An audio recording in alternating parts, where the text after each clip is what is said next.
నమస్తే న్యూస్ 24 తెలుగుకు స్వాగతం. నా పేరు యామిని. ముందుగా వార్తల్లోని ముఖ్యాంశాలు ఇప్పుడు చూద్దాం.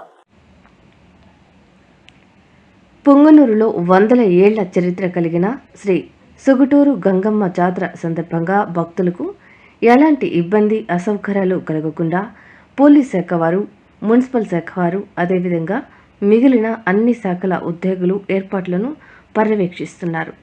పుంగనూరు పరిసర ప్రాంతాలే కాకుండా చుట్టుపక్కల ప్రాంతాలైన కర్ణాటక, తమిళనాడు నుంచి పెద్ద సంఖ్యలో భక్తులు గంగమ్మను దర్శించుకున్నటకు అధిక సంఖ్యలో వస్తున్నారు.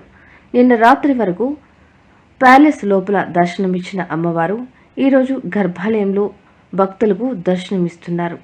భక్తులు వారి మొక్కులు తీర్చుకోవడానికి గరిగలు మోసి మొక్కులు తీర్చుకుంటున్నారు. పోలీస్ శాఖ వారు కమాండ్ కంట్రోల్ ద్వారా ఎప్పటికప్పుడు సీసీ కెమెరాల నిఘాలతో ఎలాంటి గొడవలు జరగకుండా పర్యవేక్షిస్తూ ఉన్నారు.